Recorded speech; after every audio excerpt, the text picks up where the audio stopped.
नमस्कार, आदाब, सलाम, सत श्री अकाल। आप देखना शुरू कर चुके हैं SR न्यूज़। मैं रिजवी। देखिए, मैं भी मौजूद हूँ संपचक Shri Krishna nursing home and dental hospital private limited और मेरे साथ मौजूद है डॉक्टर मिथिलेश कुमार। देखिए, सबसे ज़्यादा अभी देखा जा रहा दांतों में जो प्रॉब्लम हो रही, कहने के खान पान भी हो सकता है, बहुत सा पेस्ट का भी प्रॉब्लम हो सकता है, लेकिन तमाम बातें जो इस पे एक्सपर्ट होते हैं वही बताएंगे। मेरे साथ एक्सपर्ट हैं डेंटिस्ट के डॉक्टर मिथिलेश कुमार, उनसे ही जानते हैं सर क्या वजह है जो कम ही एज में आज दांत खराब होने का ये कारण हो गया। पहले के लोग 60-70 बरस में भी दांत नहीं खराब होता था सर। सबसे पहले बात आपको धन्यवाद, आप मेरे पास आए हैं और कुछ जो डेंटल प्रॉब्लम जो रिलेटेड प्रॉब्लम है उसके बारे में कुछ साझा करना चाहूँगा आपका। देखिए, जो मेनली आज के डेट में खाना पीना है लोगों का, जो हम लोग खाना खा रहे हैं उसमें एक इनडायरेक्ट वे में केमिकल्स का जो एक्सपोजर है वो ज़्यादा हो रहा है। वो फूड पैकेट खाना ले ले जो हम बाज़ारों से ख़रीदते हैं, या तो फिर जो खेतों से मेरे पास आ रहा है वो खेतों में कहीं ना कहीं जो केमिकल का यूज है बहुत ज़्यादा हो रहा है, तो वो इनडायरेक्ट मेरे शरीर में आ रहा है, जो मेरे हड्डियों को, और मतलब बोला जाए कि जो दांत है ऑब्वियस वो एक हड्डी का पार्ट है। मेरे बॉडी में जो हड्डी होता है, समझिए दांत भी एक बनावट वो हड्डी जैसा है, तो वो केमिकल सीधे इफ़ेक्ट करता है।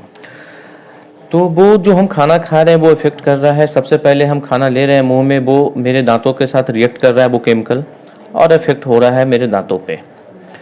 तो सबसे पहले ध्यान रखना है कि जो हम अपना खाना पीना कर रहे हैं वो कौन सा खाना ले रहे हैं, वो फूड प्रोसेसिंग कहाँ से आ रहा है नहीं आ रहा है, वो एक पार्ट है।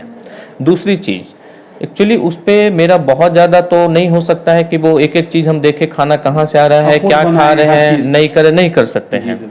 तो अब मुझे देखना है कि साफ़ सफाई, कि हम दांतों का कितना सफाई, कितना हम अपने दांतों का देखभाल कर रहे हैं, 2 टाइम ब्रश कर रहे हैं कि नहीं, अगर दांतों में कोई प्रॉब्लम है, दांत तिरछा है, उभर खाबर है, उसको हम ठीक करा रहे हैं कि नहीं, कहीं खाना फंस रहा है, तो उसके लिए हम अपने दंत चिकित्सक के पास जाके सलाह लेंगे कि डॉक्टर साहब दांत में मेरा खाना फंस रहा है, मुंह से दुर्गंध आ रहा है, या कोई भी बीमारी आपको लग रहा है कि कोई प्रॉब्लम हो, तो अपने दंत चिकित्सक के पास से सलाह लेना है कि अब क्या करना है मुझे। इसका संकेत कैसे मिलेगा कि मेरे दांत में प्रॉब्लम हो रहा है? देखिए, नॉर्मली जो लोग संकेत बताते हैं, मुंह से दुर्गंध आना शुरू करते हैं कि डॉक्टर साहब मेरे मुंह से दुर्गंध आ रहा है, उनको पता नहीं चलता है, सामने वाला लोग कहता है कि देखो तुम्हारे मुंह से गंध आ रहा है, तो वो कहीं ना कहीं आपके जो दांतों में वो खाना फंस रहा है, वो खाना फंस के उसमें सड़न हो रहा है, वो सड़ने के बाद जो है दुर्गंध आना, बदबू आना शुरू हो गया है। दूसरी चीज़ क्या होता है, मसूड़े में सूजन, बहुत कॉमन चीज़ देखा गया है कि अगर दांतों का कोई इन्फेक्शन शुरू होता है तो शुरुआत मसूड़ों की सूजन से होती है। तो उसको आप खुद इवैल्यूएट कर सकते हैं। अगर लग रहा है आपको कि नहीं मसूड़े से खून आ रहा है, मसूड़े में सूजन हो, कहीं पे दांत में दर्द होना शुरू हो रहा है, पानी पी रहे हैं तो कनकनाहट है, झंझनाहट है, तो ये आपके संकेत हैं कि कहीं ना कहीं आपके ओरल कैविटी में जो मुंह के अंदर दांत है, जीभ है और जो मसूड़ा है वो कहीं ना कहीं प्रॉब्लम हो रहा है।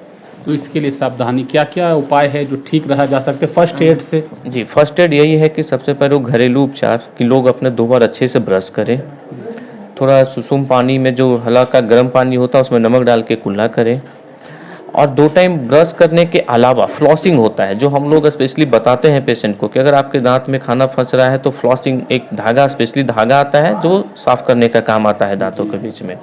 अगर इसके बाद भी लगे कि नहीं कुछ न कहीं प्रॉब्लम है, मसूड़े से खून आ रहा हो, बदबू है, दांत में दर्द है, तो आप अपने नज़दीकी दंत चिकित्सक से सलाह लीजिएगा कि क्या करना है। शुरुआत में बहुत कम खर्चे में और बहुत कम आपको परेशानी में वो समस्या ठीक किया जा सकता है। इसका एज इफेक्टिव भी कुछ है दांत खराब होने? नॉर्मली एज इफेक्टिव हम लोग बोलते हैं कि देखिए जैसे जैसे आपकी एज बढ़ेगी तो जो शरीर का वो हड्डी होता है वो कमज़ोर होता है, नो डाउट, जो उसमें कैल्शियम के पार्ट होती है वो कैल्शियम कहीं ना कहीं वो कम पड़ने लगता है, तो दांत खराब होने का एक एज इफेक्टिव कारण तो है, लेकिन सिर्फ हम एज इफेक्टिव कारण करके उसको छोड़ नहीं सकते हैं, क्योंकि आज के मॉडर्न युग में एक आधुनिक एक पे एक इलाज आ चुका है, तो हम किसी भी एज में हैं एक अच्छा से इलाज करा के हम अपने दांतों को स्वस्थ रख सकते हैं। देखिए, बहुत ही इम्पोर्टेंट बात कम समय में लोगों के लिए है कि अपने दांतों को कैसे सुरक्षित रखें, 2 बार ब्रश रखें, खान पान का जो है उसको सही से इस्तेमाल करें। दांत में अगर कुछ फंसता है या बदबू आने लगता है तो समझिए आपकी कुछ ना कुछ परेशानी हो रही है। मसूड़ों में दर्द हो रहा है तो इसकी परेशानी है। तमाम बातें सर बता रहे थे। सर अगर आपसे कोई परामर्श लेने के लिए या मिलना चाहें तो कहाँ आना पड़ेगा सर? जी, अगर मेरे से मिलना है तो मैं डॉक्टर मिथिलेश कुमार हूँ, Shri Krishna nursing home and dental hospital, ये संपत चक में स्थापित है और पिछले 9-10 सालों से मैं यहाँ सेवा दे रहा हूँ।